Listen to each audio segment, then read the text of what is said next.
Hey, what's up? It's Marcus, founder and owner of SWET for Success Inspirations. I wanted to share an encouraging thought with you today. Something came across my mind, and I see a lot of people engage in this activity a lot. And it's what the one activity that people call, or I've heard, other speakers call it the sleeper of death. It's the cousin of death, which is procrastination. Some people don't know that procrastination kills. They like to get into things and get into activities, and what they do is they go half-hearted with it. They might get the enthusiasm and the energy to jump into something, and then guess what? They become half-hearted because they're not being fulfilled by it. But it's not that they're not being fulfilled by it. It's just that even if that something is not what they were called to do, when you don't give it your all, when you sit back and relax on it, when you take a chill pill on that procrastination, it's not the activity that doesn't give you the pleasure. It's you who doesn't have it in you to put your whole self into something. And that can kill. Because see, that's part of your DNA, your character, your makeup, who you are as a person. And procrastination is one of those killer traits, because it's just another form of saying laziness. And if you are, not to pick on overweight people here, but let's just use them for an example. If you're an overweight person and you know you need to get up and work out, and you know you need to get up and do something about your health, but you sit on the couch all day telling yourself that you will and you don't, you're procrastinating. Basically, you're lazy, and essentially you'll kill yourself. I mean, look at it like that. It's plain black and white. If a heavyset person sits on the couch and does nothing about their health, eventually they'll live a short life because they procrastinate about doing something. That's the same thing with anything you attack, as far as your dreams, your goals, your visions, whatever you want for yourself. You got to realize that you have to give your all to it. You have to give your whole self to it. You have to give every piece of you to that. And if you think that getting somewhere in life is going to require half-heartedness, half-stepping, half-doing, half-assing things, excuse my language, but that was the word I had to use so you can understand and can hit you.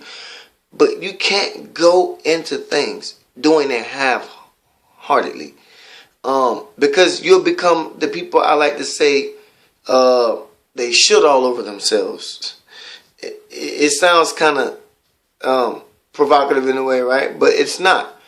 Most people should all over themselves. They get to a certain point in life, and next thing you know, all they're saying is, I should have did this, or I should have did that. I should have been more active. I should have been more engaged. I should have cared more. I should have loved more. And when they get to the end of their life, they're screaming that same thing because they didn't do what they were supposed to do in the time when they had something going for themselves. You see, you're not going to discover who you are. Let me tell you something, straight truth. You're not going to discover who you are, right? In anything that you do, you're on this journey and you're trying to find who you are. You're trying to discover yourself. You're trying to awaken this giant that's sleeping within you, right? How are you going to know who you are if you start a project and you stop midway? Although you think, hey, it's not giving me any fulfillment, but you not gave yourself to it. You're not engaged. You've not engaged yourself in it. I mean, so deep in it that it becomes part of you. It threads itself as part of your fiber, as part of who you are. And you, as a person, have to do that in anything, even in work. My favorite speaker, Les Brown, said that if you're not giving your all, even at a job you don't like, you're cheating yourself. And that's true. I learned that myself, and I noticed that in my own life when it came to me working for another person. When I wasn't giving my all to that job, when I wasn't giving my whole self to that, I was cheating myself, because I was making procrastination as part of my character. And that means I don't only procrastinate at work. I was procrastinating at home. I was procrastinating doing the things I needed to do for my business. I was procrastinating to move my career up another level. I was procrastinating in everything. It carries over into life. Procrastination is the cousin of death. It kills. You understand? So making sure that when you have a goal, and this is the other key thing too, I want you to remember. Even though this is not a lifelong dream goal you're accomplishing, whatever you engage yourself in, there's a goal to be had at the end of that. And you want to make sure that you are headed towards that. Why? Because it not only gives you fulfillment, it not only gives you satisfaction, it not only glorifies your work and your work ethic, but what else does it do? Well, guess what? It gives you a sense of awareness of who you can become. And that's important to understand.